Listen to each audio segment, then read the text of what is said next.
really proud of this group. We have 7 incoming and 6 returning, so 2 separate teams there, but our returners did a really good job of taking the freshmen underneath their wing, showing them the ropes, showing our expectations.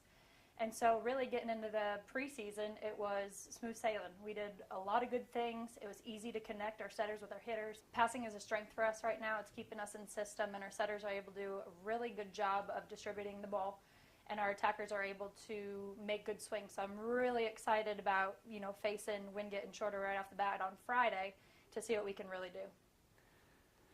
You've got arguably the youngest team in the Peach Belt, maybe one of the youngest teams in the country.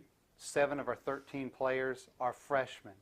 How do you bring them in and then mesh the 2 groups together? I have to give a hats off to our returners again, because they have been working on getting our incoming part of our family from really since they signed in April.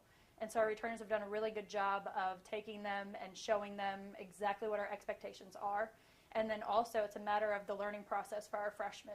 Coming in, it's a lot of learning within 2 weeks, but I think our freshmen have done a really great job of understanding the process, knowing the difference between the fixed mindset versus the growth mindset. And so our freshmen have done a really good job of understanding what the expectations are. Let's start from the back and move forward. So, receiving serve and playing defense. Who are you looking at to be key players this year? Oh, gosh. I would say first off the bat, Natalie Vaughn. She had an amazing preseason, arguably our best passer in the gym. And then defending, she's doing a really good job. Another key player for us is going to be Georgia Garrison. Also a really great player statistically in passing and serve receive in defense. And so those 2 will be really good passers and defensive players for us. Now let's move up to the setting. Who's going to be our key players there?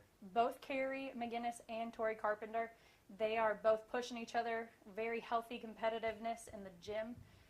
So depending on if we run a 6-2, a 5-1, they both understand their role in our team, and I'll be very pleased with how they will perform.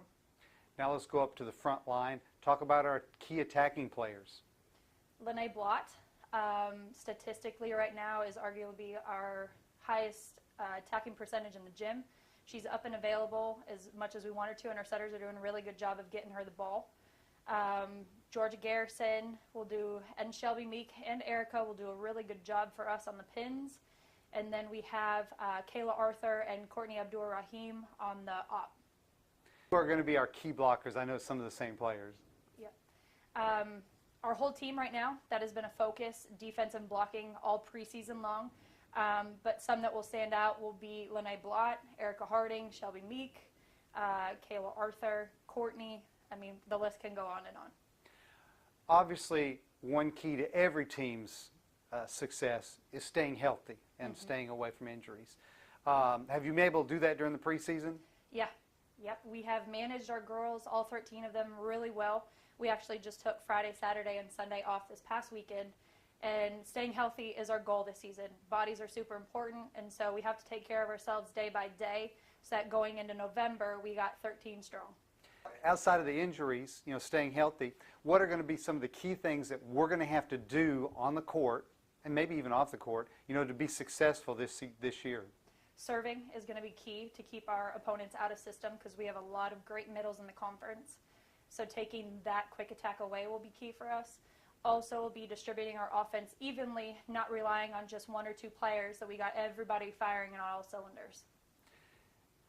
And with you now, your first year as a head coach, how different is it for you going into this season versus being an assistant in the past?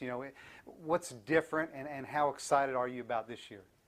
Well, one, I'm really excited, but differences would be making the decisions myself and relying a lot on Jess rather than being able to give my input and the decisions being made on the other side. But I really, truly believe in our team. I think we have 13 capable players that will bring us success in the future and out of this first weekend. You open up this season with the tournament at Queens, and then we get to come back with our own tournament the following weekend, 8th and 9th, right? Mm-hmm. So you get 4 matches in 2 days, a week to recover and to adjust, and 4 matches in 2 days. How does that play into the team developing and getting ready for the entire season, especially the conference schedule? It's a quick turnaround, but really excited that we get 4 matches underneath our belt this upcoming weekend, because we'll be able to watch film, study ourselves, be able to make changes within 4 days before we turn around for the next weekend. But having those 4 matches underneath our belt as compared to 3 or 2 really helps us put into perspective where we need to grow. Anything else you think of? I think that'll work. Okay.